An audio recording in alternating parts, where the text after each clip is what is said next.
जय हिंद मेरे प्यारे साथियों। जो 18 अप्रैल को आर्मी अग्निवीर का ऑनलाइन रिटर्न एग्जामिनेशन हुआ था, उसके जो है तीनों शिफ्ट के क्वेश्चन हम इस वीडियो में डिस्कस करने वाले हैं।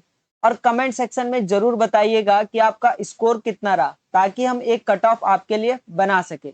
और कोई क्वेश्चन अगर मेरे से छूट जाता है तो आप कमेंट सेक्शन में उसको बता दीजिएगा, ताकि मैं अगली वीडियो में उस क्वेश्चन को कवर कर सकूं। भाई चलिए शुरू करते हैं। आज का पहली शिफ्ट का क्वेश्चन था, जलीकट्टू किस राज्य का पारंपरिक खेल है? तो जलीकट्टू जो है तमिलनाडु का है। अगला आपके पास जो था करंट अफेयर से था कि भारत के जो वर्तमान सीडीएस है वो कौन है? तो लेफ्टिनेंट जनरल अनिल चौहान है। ये सेकंड जो है सीडीएस बने हैं। भारत का सर्वोच्च विधि अधिकारी किसे माना जाता है? तो वो महान्यायवादी होता है, अटॉर्नी जनरल होता है, जो अभी कौन है? वेंकट रमन है। अगला क्वेश्चन था आपके पास कि सिंधु घाटी सभ्यता का प्राचीन बंदरगाह कहाँ स्थित है? तो ये लोथल में है। महिला 2023 T20 वर्ल्ड कप किस देश में आयोजित हुआ था? तो ये दक्षिण अफ्रीका में हुआ था, साउथ अफ्रीका में हुआ था। झारखंड के जो राज्यपाल है वो कौन है? तो श्री CP राधाकृष्ण यहाँ के जो है गवर्नर है। जो करंट से आपके पास 2-3 क्वेश्चन हर एक शिफ्ट में देखने को मिलेंगे। टार्ट्रिक अम्ल किसमें पाया जाता है? तो टार्ट्रिक अम्ल इमली में पाया जाता है, बट आपके पास इमली ऑप्शन में नहीं था। ऑप्शन में आपके पास संतरा था, तो तब आपका राइट आंसर रहेगा भाई इसमें संतरा। लोथल किस राज्य में स्थित है? तो लोथल जो है आपका गुजरात में है। मैग्नीशियम ऑक्साइड का रंग कैसा होता है? तो मैग्नीशियम ऑक्साइड जो है आपका व्हाइट कलर का होता है भाई। अब यहां से आपके सीधे सीधे दो क्वेश्चन बने थे। प्राणियों में नर तथा मादा का युग्मक का नाम बताइए। तो एक तरफ तो आपसे नर पूछा था, मेल पूछा था, और दूसरी तरफ आपसे फीमेल पूछा था। तो आप सभी को पता होगा, मेल में जो होता है नर युग्मक शुक्राणु होता है, स्पर्म होता है, और जो फीमेल होते हैं मादा होती है उसमें क्या होता है? ओव्यूम, अंडाणु, एग होते हैं। अगला है, निम्न में से खारे पानी की झील कहाँ स्थित है? भारत की पूछी गई थी, तो आप सभी साथियों को पता होगा कि भारत की तो चिल्का है, बट चिल्का ऑप्शन में नहीं था। तो अगर मैं ऑप्शन के अकॉर्डिंग चलूं तो सांभर आपका क्या होगा? राइट आंसर रहेगा भाई। नेताजी के नाम से किसे जाना जाता है? तो सुभाष चंद्र बोस को जाना जाता है। अगला है, फीफा वर्ल्ड कप का उप विजेता टीम कौन सी थी? तो फीफा की जो उप विजेता थी फ्रांस थी भाई। आप सभी साथियों को पता होगा कि फीफा जो वर्ल्ड कप हुआ था अर्जेंटीना और फ्रांस के बीच हुआ था, जिसमें विनर कौन हुआ था? विनर अर्जेंटीना थी, जहाँ के कौन थे? Lionel Messi. ठीक है, फ्रांस हार गया था। फ्रांस के कौन थे? मैपापे। गोल्डन बूट मिला था ना उसे। 1920 असहयोग आंदोलन शुरू करने के समय भारत का जो वायसराय था कौन था? तो लॉर्ड चैम्सफोर्ड था भाई। और अगला क्वेश्चन आपके पास पूछा गया था, फुल फॉर्म ऑफ एमपी। तो एमपी की फुल फॉर्म होती है मेंबर ऑफ पार्लियामेंट। अगला आपके पास मैथमेटिक्स का क्वेश्चन था। क्वेश्चन कह रहा है कि 400 मीटर लंबी एक ट्रेन किसी पेड़ को 10 सेकंड में पार करती है, तो ट्रेन की चाल बताओ। तो आप सभी साथियों को पता होगा कि चाल बराबर क्या होता है? दूरी बटा समय। इंग्लिश में बात करूं तो इंग्लिश में आप कहते हो speed equal to distance upon time. मुझे बताओ यहाँ दूरी कितनी है? 400 मीटर। दूरी कितनी है? 400 मीटर है। समय कितना है? 10 सेकंड है। समय कितना है? 10 सेकंड है, तो ये जीरो से जीरो कट गया, क्या आ जाता है? 40 मीटर पर सेकंड। इतना सरल सा क्वेश्चन आ रखा था भाई मैथमेटिक्स का। अगला है 300 का 48%। 300 का 48% सीधा 48 अपॉन परसेंटेज हटेगा, नीचे क्या लगेगा? 100 लगेगा। 2 जीरो से 2 जीरो कैंसिल। 8 तिया 24 कैरी 2, 4 तिया 12 और 2 14, 144 राइट आंसर रहेगा। अगला सवाल है कि दो संख्याओं का योग 45 है और उनका अनुपात 4:5 है, तो वो संख्याएं ज्ञात करो। तो संख्याएं, माना संख्या x है, तो एक संख्या हो जाएगी 4x और एक हो जाएगी 5x, और इनका सम कितना है? 45 है। तो ये 4 और 5 कितना होगा? 9x। 9x बराबर कितना? 45। x बराबर कितना? 45/9। तो x की वैल्यू अगर 9 पंजे 45 आ गई, तो 4x कितना आ जाएगा? अगर 4x पूछता तो 4 गुणा 5, 4 पंजे 20 हो जाता। 5x कितना आ जाता? 5 गुणा 5, 5 पंजे 25। अब मैं सही कर रहा हूं या गलत कर रहा हूं, मुझे कैसे पता चलेगा? तो उन दोनों नंबर को जब आप जोड़ रहे होंगे तो उन दोनों का सम कितना आना चाहिए? 45। तो 20 और 20 40, और 5 कितना आ रहा है? 45 आ रहा है। तो मतलब बिल्कुल हम सही। अगला सवाल आपके पास बिल्कुल बेसिक सा था, बट इसमें थोड़ा सा उसने x और y की वैल्यू लेंदी दे दी, तो काफी क्वेश्चन को इस क्वेश्चन में डाउट हुआ भाई। तो ये क्वेश्चन सिंपल सा था। क्वेश्चन कह रहा है 3x cube plus y square plus 4x cube minus y square plus x cube plus y का होल स्क्वायर। तो ये सिंपल इक्वेशन को आपको एड ऑन करना था और माइनस करना था। देखो आप सभी साथियों को पता होगा कि एक्स एक्स को एक साथ जोड़ लेता हूँ, वाई वाई को एक साथ जोड़ लेता हूँ, तो ये 3x क्यूब और 4x क्यूब 7x क्यूब हो गया, और ये हो गया 8x क्यूब। तो यहाँ से ये वैल्यू आ जाएगी 8x का क्यूब। अब y को लिखता हूं तो मेरे पास बच गया y का स्क्वायर, ठीक है, माइनस y का स्क्वायर और प्लस y का स्क्वायर। मुझे बताओ ये प्लस का y ये माइनस का y दोनों आपस में कट के क्या बना दिए, जीरो, बचा क्या, y स्क्वायर। तो 8x cube plus y square आपका क्या रहेगा, राइट आंसर रहने वाला है भाई। बहुत सिंपल सा सवाल था। अगला क्वेश्चन आपके पास एवरेज से था। सवाल कह रहा है कि एक परिवार में 4 व्यक्तियां जिनकी औसत आयु 25 वर्ष है। तो आप सभी साथियों को पता होगा कि औसत कैसे निकालते हैं। तो औसत निकालने का फॉर्मूला होता है सम ऑफ ऑल ऑब्जर्वेशन, संख्याओं का योग, योग अपॉन संख्याओं की संख्या, sum of all observation upon total observation, ठीक है। तो औसत गुणा संख्या हो जाती। तो यहां से कह रहे होते 4 व्यक्तियों की औसत आयु 25 वर्ष है, तो 4 गुणा 25, ये सम आ जाता 25 चौकू 100। और सवाल कह रहा है यदि एक व्यक्ति और जोड़ देने पर, मतलब पहले 4 थे, एक व्यक्ति और आ गया तो 5 व्यक्ति हो गए, तो औसत आयु कितनी हो जाती है, 24 वर्ष। तो इसको मल्टीप्लाई कर रहे होंगे, 5 चौकू 20 कैरी 2, 5 दूनी 10 और 2 12। अब मुझे बताओ 5 में से 4 माइनस करूंगा बचेगा एक व्यक्ति, वो कौन सा व्यक्ति होगा, वो 5वां व्यक्ति होगा। तो 120 में से 100 माइनस कर रहे होंगे तो 5वें व्यक्ति की औसत आयु कितनी आ जाएगी, 20 साल आ जाएगी। बिल्कुल ये भी सरल सा सवाल था भाई। एक वृत्त का व्यास 7 सेंटीमीटर है और वृत्त का क्षेत्रफल क्या होगा। भाई अगर कोई स्टूडेंट इस क्वेश्चन को भी गलत करके आ रहा है तो भाई उसके लिए कुछ नहीं कहा जा सकता। आप सभी को मैंने बता रखा है कि रेडियस क्या होती है, डायमीटर की आधी होती है। त्रिज्या जो है व्यास का आधा होता है भाई, बोलो हाँ या ना, व्यास का हाफ होता है। आप सभी को वृत्त का क्षेत्रफल पता है, एरिया क्या होता है, क्षेत्रफल क्या होता है, pi r square, pi r square, ठीक है। चलिए तो r इक्वल टू आप बोले होंगे 7/2 आ जाता, क्योंकि व्यास दे रखा है, और क्षेत्रफल आपको पता है पाई आर स्क्वायर होता है। क्या होता है क्षेत्रफल, पाई आर स्क्वायर, एरिया से आप बोलते हो। पाई की वैल्यू होती है 22/7, आर की वैल्यू दे रखी है 7/2 का होल स्क्वायर, मतलब 7/2 गुणा 7/2, स्क्वायर मतलब किसी भी संख्या का 2 बार मल्टीप्लाई। 7 से 60 कट गया, 2 एकम 2, 2 एकम 2, तो ये आ गया 11 सत्ते 77, 77/2, 2 3 6, 1 बच गया, 17 हो गया, 2 अट्ठे 16, 1 बच गया, 2 पंजे 10, 38.5 सेंटीमीटर क्यूब आपके पास राइट आंसर रहेगा। आगे आपके पास L1 और L2 का वैल्यू दे रखी थी 16 और 450, और L1 और L2 का आपको रेशो पूछा था। इसको बोला जाता है सिंपलेस्ट रेशो। आपको वैल्यू दे रखी थी 16 और 450। इसी तरह का क्वेश्चन आपको 2018 में भी देखने के लिए मिला था। तो इसको आपको सरल अनुपात में बनाना था, सिंपलेस्ट रेशो में बनाना था, तो काट लेते, 2 अट्ठे 16, 2 दूनी 4, 2 दूनी 4, 1 बच गया, 2 पंजे 10, 8:225 इसका राइट आंसर रहता। अब अगला क्वेश्चन आपसे बोल रखा था कि x बड़ा है y से, x क्या है, बड़ा है y से, और ऐसे दो नंबर जिनका मल्टीप्लाई प्रोडक्ट आना चाहिए 8 और उन दोनों का डिफरेंस जो है वो आना चाहिए 2, ऐसे दो नंबर चाहिए।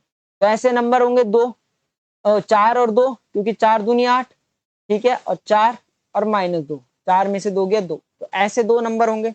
अब इसमें x क्या होगा, y क्या होगा, इसको पता लगाने के लिए आप सिंपल सा यूज करो। आपसे बोल रहा है x बड़ा है y से, अगर x बड़ा है y से तो x क्या होगा, 4 ही होगा। तो राइट आंसर क्या होता है, x की वैल्यू 4 होती। बट कुछ स्टूडेंट ऐसे कह रहे थे कि हमें पूछा था कि x माइनस वाई क्या होगा, इस टाइप से कुछ क्वेश्चन पूछा गया था। अगर x पूछा रहता तो सिंपल इसमें 4 आंसर रहता। अगला सवाल सिंपल सा था, 243/x इक्वल टू 3, तो find the value of x। तो ये x इधर चले जाता तो 243 इक्वल टू 3x, और ये 3 कहाँ जाता, नीचे डिवाइड में, तो आप बोले x इक्वल टू 243/3, 3 अट्ठे 24, 3 एकम 3, तो 81 इसका राइट आंसर रहता। अगले आपके पास कुछ इस तरह से क्वेश्चन थे कि 5 सब्जेक्ट के एवरेज नंबर दे रखे थे, 5 सब्जेक्ट के थे एवरेज नंबर दे रखे थे लगभग 250 के आसपास, और आपके पास 3 सब्जेक्ट के एवरेज नंबर दे रखे थे लगभग 70, और बोला था ये जो टोटल नंबर है इनका एवरेज क्या होगा, तो इन दोनों को जोड़ देते तो 250 और 70 कितना होता है 320। ठीक है, 17 5 12 कैरी 1। ठीक है, इसको कितने से डिवाइड करते, 5 और 3 8, 8 सब्जेक्ट थे तो 8 चौको 32 40 आ रहा होता है। थोड़ी सी वैल्यूज इधर उधर हो सकती है क्योंकि एग्जैक्ट वैल्यूज स्टूडेंट नहीं बता पाए। एक आपके पास इसमें सिंप्लीफिकेशन का सवाल था भाई, किसका, सिंप्लीफिकेशन का। ठीक है, सिंप्लीफिकेशन मतलब सरलीकरण, मतलब मल्टीप्लाई करके कुछ समथिंग समथिंग था, एग्जैक्ट तो मुझे नहीं पता, 320/8 करके कुछ था पहली शिफ्ट में। और इससे एक और क्वेश्चन था, simple interest equal to P into R into T upon 100। साधारण ब्याज आपको पूछ रखा था। ठीक है, साधारण ब्याज आपसे पूछा था, आपको मूलधन दे रखा था, आपको दर दे रखी थी, आपको समय दे रखा था बटे 100। तो ये फॉर्मूला लगाते इसका आंसर आपके पास आ जाता है। और रीजनिंग की अगर मैं बात करूं तो रीजनिंग में आपके पास बिल्कुल सिंपल से क्वेश्चन आ रहे भाई, 3 कोडिंग डिकोडिंग के थे। एक आपके पास इस तरह से क्वेश्चन था कि जिसके पहले एक अल्फाबेट आ रहा है और बाद में क्या आ रहा है, एक सिंबल आ रहा है, ऐसे कितने नंबर है, इस तरह के क्वेश्चन आपसे पूछे जा रहे हैं। ठीक है,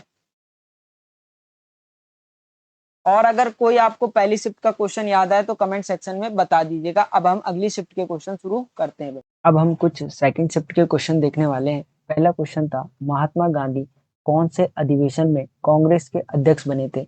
बेलगांव का अधिवेशन था, 1924 में ये अधिवेशन हुआ था।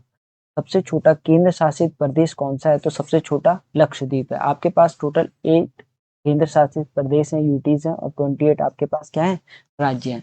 छत्तीसगढ़ के राज्यपाल का नाम, तो विश्वभूषण हरिश्चंद्र जो है छत्तीसगढ़ के राज्यपाल है। आज लगभग तीनों शिफ्ट में राज्यपाल पूछा गया था। गिद्दा नृत्य किस राज्य का है, तो गिद्दा जो है पंजाब का है, और गिद्दा नृत्य ज्यादातर महिलाओं के लिए होता है। अगला क्वेश्चन था कि 2011 की जनगणना के अनुसार जनसंख्या घनत्व किस राज्य का सर्वाधिक है, तो बिहार का। बिहार का जो है पॉपुलेशन डेंसिटी क्या है, सबसे ज्यादा है। एक और क्वेश्चन आया था आपके पास एक्सरसाइज से, ये मॉर्निंग के शिफ्ट में भी था और ये आपको आफ्टरनून वाली शिफ्ट में भी मिलेगा, सेकंड शिफ्ट जो थी। एक्सरसाइज, धर्मा गार्डियन भारत और निम्न में से किस देश के बीच है, तो जापान। यही question as it is UPSC में भी पूछा गया था भाई, यूपीएससी के प्रीलिम्स में इस तरह का क्वेश्चन आपको देखने के लिए मिलेगा। अग्निपथ स्कीम किस मिनिस्ट्री द्वारा लागू की गई, तो ये रक्षा मंत्रालय द्वारा, मिनिस्ट्री ऑफ डिफेंस के द्वारा जो है अग्निपथ स्कीम लाई गई। अगला क्वेश्चन था कि राज्य सरकार में एमएलए का पूरा नाम क्या होता है, तो विधानसभा के सदस्य, मेंबर ऑफ लेजिस्लेटिव असेंबली। महिलाओं में 2023 का T20 वर्ल्ड कप किस देश ने उपविजेता थी, जो देश था जिसमें रनर अप आपसे पूछा था, तो रनर अप थी आपकी दक्षिण अफ्रीका और विनर थी आपकी ऑस्ट्रेलिया में। और ये हुआ कहाँ था, तो ये हुआ भी दक्षिण अफ्रीका में था, साउथ अफ्रीका में ये गेम हुए थे। राज्यसभा में राष्ट्रपति कितने सदस्यों को मनोनीत कर सकता है, तो 12 सदस्यों को राष्ट्रपति जो है राज्यसभा में मनोनीत कर सकता है। सफेद रंग के प्रकाश में कितने रंग के प्रकाश होते हैं, तो टोटल कितने रंग के प्रकाश होते हैं, टोटल 7 रंग के प्रकाश होते हैं। कितने रंग के होते हैं, 7 रंग के, तो सही कर लेना। एक कोशिकीय जीव कौन से हैं, तो आपके पास ऑप्शन में अमीबा था, तो अमीबा राइट आंसर रहेगा। बैक्टीरिया, अमीबा, यीस्ट, ये जो है सिंगल सेल्स ऑर्गेनिज्म है भाई, एक कोशिका जीव है। आगे था द्रव और गैसों में ऊष्मा का स्थानांतरण मुख्यतः किसके द्वारा होता है, तो संवहन क्रिया के द्वारा होता है। अगला आपके पास था पूर्ण केसर और स्थिर केसर को भाग को क्या कहते हैं, तो ये होते हैं जो फूल के हिस्से होते हैं, फ्लावर के क्या होते हैं, ये पार्ट्स होते हैं।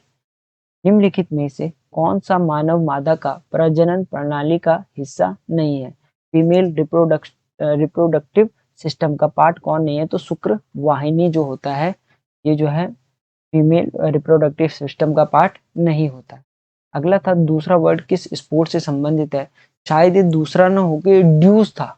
अगर मैं इसको ठीक करने की कोशिश करूं तो ये ड्यूस वर्ड जो होता है ये टेनिस और बैडमिंटन के लिए यूज किया जाता है भाई, टेनिस और बैडमिंटन के लिए। ठीक है, और टिहरी बांध किस नदी पर है, तो टिहरी बांध भागीरथी पर, भागीरथी पर है। ठीक है, बिलंगना और भागीरथी। अगला सवाल आपके पास बेसिक एनसीईआरटी से पूछा था कि आयरन, जिसे आप लोहा बोलते हो, Fe, ठीक है, प्लस यहाँ पे क्या आएगा, प्लस वाटर, पानी के साथ अगर ये रिएक्शन करते हैं H2O तो हमारे पास रस्ट मिलके बनता है। तो आपने अगर 9th-10th की एनसीईआरटी पढ़ी होगी तो उसमें क्वेश्चन था कि आयरन जब भी ऑक्सीजन और वाटर के साथ, ऑक्सीजन और वाटर के साथ जब भी इसको मिलाया जाता है तो हमारे पास एक रस्ट निकल के आता है भाई।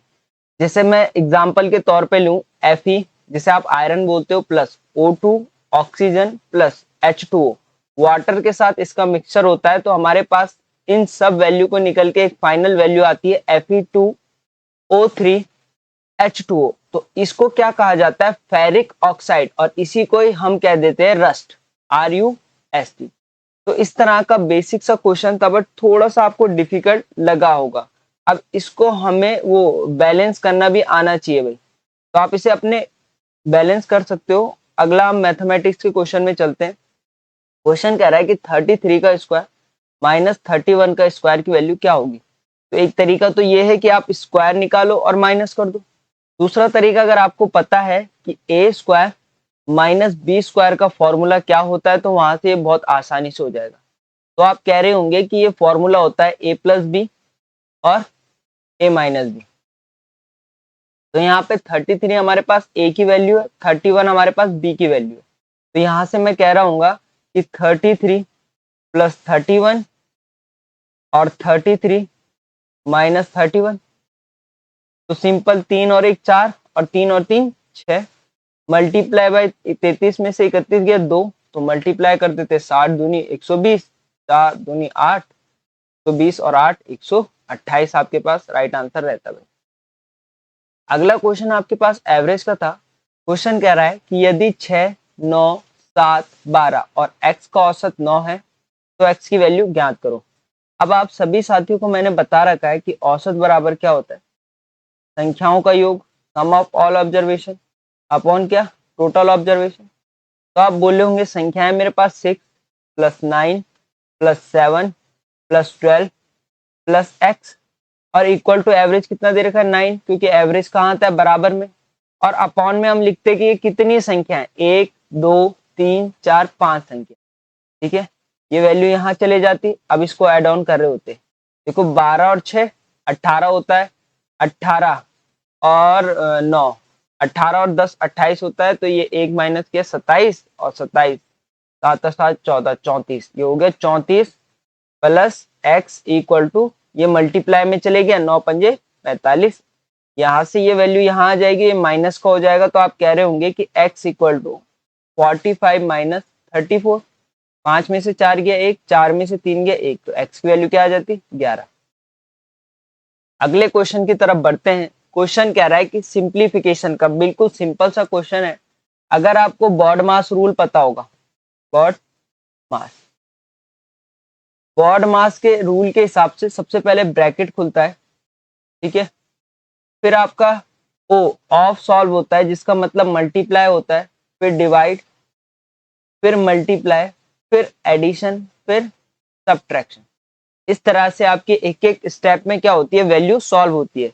तो सबसे पहले हम अगर ब्रैकेट को खोलते हुए चलेंगे तो 5 और 3 8 होता है, ऑफ का मतलब मल्टीप्लाई 0.5 माइनस 7 और 3 10, ठीक है।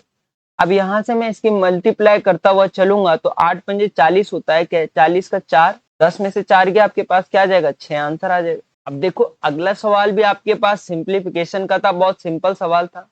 मैंने अभी आपको रूल बताया, तो रूल के हिसाब से सबसे पहले क्या सॉल्व होगा, डिवाइड सॉल्व होगा। तो यहाँ से आप 31 से 31 को काट रहे होंगे, तो यहाँ पे मेरे पास एक वैल्यू आ रही होगी 1। आप, सिंपल सी चीज है, जब भी 2 में से 2 माइनस करोगे तो आंसर आता है 0, और 2 में से 2 को डिवाइड करोगे तो आंसर आता है 1। तो यहाँ पे अगर आप 0 कर रहे हो तो आप बिल्कुल गलत हो। जल्दबाजी में स्टूडेंट ये गलती कर देते हैं। अगर मैं बात करूं 13 गुणा 13, तो 13 का स्क्वायर होता है 169 माइनस का 1 इक्वल टू 6 के। अब यहाँ पे से 169 में से 1 गया तो ये आ गया 168 इक्वल टू 6 के। अब इस तरफ अगर भी कोई भी वैल्यू किसी लेटर के साथ होती है, जैसे x हो y हो, तो ये इधर जाके क्या हो जाती है, डिवाइड में। जब यहाँ क्या हो मल्टीप्लाई, तो आप कह रहे होंगे कि 168/6 काट रहे होंगे, 6 दूनी 12 और कितना बच गया 4, 6 दूनी 12, 6 तिया 18, 6 चौके 24, 6 पंजे 30, 6 चौके 36, 6 सते 42, 6 अठे 48। यहाँ से के की वैल्यू क्या आ गई 28। अगला क्वेश्चन है आपके पास 35% ऑफ x इक्वल टू 87.5, तो x का मान बताओ, find the value of x। तो आप सभी साथियों को बता दो, अगर ऊपर से परसेंटेज हटेगा नीचे क्या लगेगा 100 लगेगा। ऑफ का मतलब मल्टीप्लाई और x इक्वल टू 87.5, ठीक है।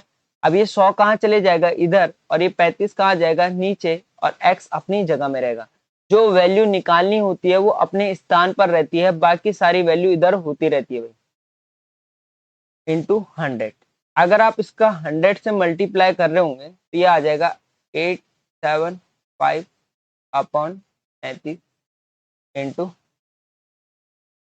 0 कर दो, काटो भाई, 5 सत्ते 35, 5 एकम 5, 3 बच गया, 37 हो गया, 5 सत्ते 35, 2 बच गया, 5 पंजे 25, 0 हो गया।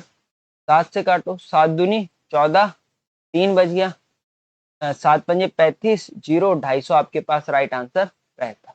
बहुत सिंपल सवाल। सेकंड शिफ्ट का भाई ऊपर लिखा रहेगा ये कौन सी शिफ्ट में आए गए। कोई क्वेश्चन छूट जाए तो कमेंट सेक्शन में मुझे बता दीजिएगा, मैं अगली वीडियो में कोशिश करूंगा उसे कवर कर लूं। अगला सवाल आपसे कह रहा है कि एक गांव में महिलाओं की जनसंख्या 32 है और पुरुषों की जनसंख्या 54 है, तो पुरुष और महिलाओं की आपको अनुपात निकालना है। If a population town number of female is 32 and male is 54, find the ratio of male and female. बहुत सरल सा सवाल है। आपसे बोल रहा है कि जो महिलाएं हैं वो कितनी है, फीमेल कितने हैं, तो 32 है, और जो कह रहा है मेल, मेल कितने हैं, पुरुष कितने हैं। तब आप बोल रहे होंगे कि 54, तो काट दो भाई, 2 एकम 2, 2 छके 12, 2 दूनी 4, एक कैरी हो गया, 2 सत्ते 14, तो 16:27 आ जाएगा अगर आपको फीमेल और मेल का पुरुष पूछा रहे। ठीक है, अगर आपको बोले कि मेल फीमेल क्या होगा तो उल्टा हो जाएगा 27:16। अब आगे कट नहीं रहा है तो यही आपके पास रेशो निकल के आएगा।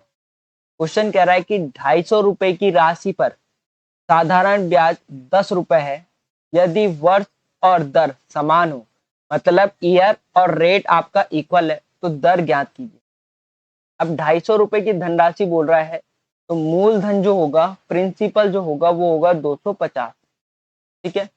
और ब्याज, साधारण ब्याज जो सिंपल इंटरेस्ट है वो कितना है 10 रुपए है, और वर्ष और दर आपकी सेम है। तो अगर मैं वर्ष को x मान लूं, ठीक है, तो दर भी क्या हो जाएगी x, क्योंकि दोनों क्या है इक्वल है। अब आप सबको पता होगा कि साधारण ब्याज बराबर, साधारण ब्याज बराबर मूलधन गुणा दर गुणा समय, यही होता है फॉर्मूला।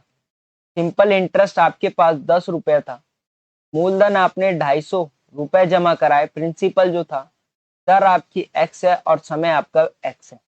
तो नीचे आ जाएगा 100, कट के वैल्यू आ जाएगी 0 से 0, ये वैल्यू यहाँ, तो 10 10 आके आपके पास हो जाएगा 100 अपॉन 25 कहाँ जाएगा डिवाइड में, बटे 25 इक्वल टू एक्स स्क्वायर। 25 चक्कू 100 हो जाएगा, और यहाँ से स्क्वायर हटेगा तो यहाँ स्क्वायर रूट लगेगा। तो 4 किसका होता है भाई, तो आप बोले होंगे 4 जो है 2 का होता है, तो x की वैल्यू क्या आ जाएगी, तो आपके पास क्या रहेगा राइट आंसर रहेगा। आगे कह रहा है कि x plus y equal to 5, x into y equal to 3, तो find the value of x square plus y square plus x और वाई। तो आपको एक फॉर्मूला पता होना चाहिए इसके लिए, x प्लस वाई का whole square, x square plus y square plus 2xy। क्यों पता होना चाहिए, क्योंकि आपको एक्स स्क्वायर और वाई स्क्वायर की तो वैल्यू दे ही नहीं रखी है। माना आपको x इंटू वाई की वैल्यू दे रखी है 3, तो सबसे पहले काम होगा आपका एक्स स्क्वायर और वाई स्क्वायर की वैल्यू निकालना, तो वो इसी फॉर्मूले से आपकी निकलेगी। अब आप मुझे बताओ x प्लस वाई 5 दे रखा है, तो ये हो जाएगा 5 का square, x square plus y square आपको निकालना है। प्लस 2 XY दे रखा है आपको 3, तो यहाँ से आप बोलेंगे 5 पंजे 25 इक्वल टू एक्स का स्क्वायर प्लस वाई का स्क्वायर इक्वल टू 3 प्लस 3 दूनी 6। अब ये 6 यहाँ जाएगा तो माइनस का हो जाएगा, माइनस का 6 प्लस का 25 equal to x square plus y square. तो 25 में से 6 गया, ये आ जाएगा आपके पास 19 equal to x square plus y square. अब प्लस माइनस का माइनस होता है, चिन्ह आता है किसका, बड़े वाले का। ठीक है, तो चलिए ये वैल्यू मेरे पास कितनी निकल के आ गए, 19 निकल के आ गए। ये वैल्यू मेरे पास कितनी दी थी, 19 और 3 22। आपके पास क्या रहेगा, राइट आंसर रहेगा। ये सिंपल सा आसान सा क्वेश्चन था। आपसे कह रहा है यदि ए बी सी का औसत 9.5 है और डी ई का मान 7 और 9 है, तो A B C D E सभी का आपको एवरेज निकालना है। देखो कैसे करेंगे इसे। आप मुझे बताओ कि एवरेज बराबर क्या होता है, औसत बराबर योग बटे संख्या होती है। तो 3 लोग हैं तो 9.5 इंटू 3 हो जाएगा। कौन कौन है, ए बी सी है, तो ये हो जाएगा आपके पास 5 3 15 कैरी 1 9 3 27 और एक 28 28.5 ये वैल्यू आ जाएगी। और डी ई का मान आपको दे रखा है, तो डी ई का मान है आपके पास 7 और 9, 9 और 7 होता है आपके पास 9 और एक 10 और 16। तो डी आपके पास कितना आ गया, डी का सम आ गया आपके पास 16। एड ऑन कर रहे होंगे 5 8 और 2 10 और 4 14 कैरी 1 2 और एक 3 और एक 4 44.5 आ गया। 44.5 अगर मेरे पास पांचों का सम आ गया तो बटे 5 कर रहे होंगे, तो 8 पंजे 40, कितना बच गया, 4 बच गया। 8 पंजे 40, ठीक है 88 पॉइंट समथिंग आ रहा होगा भैया, 88 पॉइंट समथिंग के आपके पास ऑप्शन रहा होगा, तो वही आपके पास राइट आंसर रहेगा। अब आपके पास दे रखा था एंगल से सवाल थे भाई, एंगल से सवाल थोड़े से आपके एग्जाम में आ रहे हैं भाई। Angle A equal to 5x और angle B equal to 4x। अब क्वेश्चन कह रहा है कि A and B are linear pair, यदि ए और बी रैखिक कोण पर बनते हैं तो x का मान ज्ञात करो। अगर ए और बी सरल रेखा बोलो, रैखिक कोण बोलो, इस पर बनते हैं तो आपसे x का मान पूछ रहा है। अब इसके लिए आपको एक प्रॉपर्टी पता होनी चाहिए कि रैखिक कोण जो होता है या सरल रेखा पर बने कोणों का जो योग होता है, सरल रेखा या लीनियर पेयर पर बने कोणों का जो सम होता है वो कितना होता है, 180। ये प्रॉपर्टी है भाई, एक रूल है मैथमेटिक्स का। अब देखो ए एंगल 5x है और बी एंगल 4x है, तो इन दोनों का सम कितना हो जाएगा, 180। क्यों होगा, क्योंकि सरल रेखा पर बने कोणों का योग क्या होता है, 180 होता है भाई। 5 और 4 कितना हो जाएगा, 9x इक्वल टू 180 और x इक्वल टू कितना आ जाता है, 180/9। 9 दूनी 18 20। यही तो आपसे पूछा है, find the value of x। अगर आपको ये प्रॉपर्टी पता होती तो इस तरह का क्वेश्चन आपका गलत नहीं जाता। अब आपके पास एक ट्राइंगल दे रखा था, ये आपके पास दे रखा था 65, ठीक है। अब आपको बोला था ए सी और ए बी अगर इक्वल हैं तो सी ए डी का मान क्या होगा। देखो अगर किसी भी ट्राइंगल में दो साइड इक्वल हो तो उसके आमने सामने के कोण भी बराबर होंगे। क्या कहा मैंने, किसी भी ट्राइंगल में दो साइड इक्वल हो तो उसके आमने सामने के कोण भी बराबर होंगे। तो इसमें दो साइड इक्वल है, A C equal to A B, A common है, ठीक है। अगर बी 65 है तो सी बी कितना होगा, 65 होगा। क्यों, ये प्रॉपर्टी है, रूल है मैथमेटिक का। आपसे पूछा है सी ए डी क्या होगा। आप मुझे बताओ त्रिभुज के तीनों कोणों का सम कितना होता है, 180 होता है। दो कोण आपने निकाल दिए 65 65, एक कोण आपने निकाला 65 डिग्री, दूसरा कोण आपने 65 डिग्री निकाला, तीसरा एक्स मान लो, तो 60 और 60 120, ये हो गया 130 plus x equal to 180। X की वैल्यू सीधा आ जाती 180 माइनस 130, ठीक है। तो ये आ जाती कितनी, 50। तो ये तीसरा एंगल कितने का होता, 50 होता। सी ए डी कितने, ठीक है। अगला सवाल है आपके पास कि आपको सैलरी दे रखी है रितेश और हितेश की। सैलरी कह रहा है इन दोनों की है 1,50,000, ठीक है। और इनका रेशो आपको दे रखा था, अनुपात दे रखा था कि इनका अनुपात है 5:3। तो आपसे पूछा था कि हितेश की सैलरी कितनी होगी, एच की सैलरी आपसे पूछ रहा है। जिसकी सैलरी आपसे पूछी रहती है उसको कहाँ लिखते हो, ऊपर लिखते हो। नीचे आपके पास आता है टोटल सम, सबका योग, और मल्टीप्लाई कर देते हो जितनी सैलरी आपको उनको डिवाइड करनी है, 1,50,000 रुपए। ठीक है, टोटल सम कितना आ गया, 5 और 3 8 आ गया। हितेश कितना है, 3, मल्टीप्लाई बाय 1,50,000। काट रहे होंगे तो 8 एकम 8, ठीक है, 7 बच गया, 8 एकम 8 7, 70 हो गया, 8 अट्ठे 64 हो गया। ठीक है, 64 और कितना बच गया, 70 हो गया था तो 64, फिर बच गया 7, 8 सत्ते 56, फिर कितना, 8 पंजे 40, जीरो 18,750। तो 3 गुणा कर रहे होंगे 18,750 से, तो ये वैल्यू निकल के आएगी कितनी, 0 का 0, 5 तिया 15, कैरी 1, 7 तिया 21 और एक 22, कैरी 2, 8 तिया 24 और 2 26, कैरी 2, 8 3 एकम 3 और 2 5, 5,000, 56,250, 56,250 इसमें आपका राइट आंसर रहेगा भाई। किसी को कोई डाउट हो तो कमेंट सेक्शन में लिख दीजिएगा। आगे आपके पास कोई सर्कल से था क्वेश्चन, एग्जैक्ट तो मुझे याद नहीं आ रहा है, और अल्फाबेट से आपके पास 3 क्वेश्चन थे, अल्फाबेट से, ठीक है, 3 थे, और एक लेफ्ट राइट वाला क्वेश्चन था। ये आपके सेकंड शिफ्ट के क्वेश्चन भी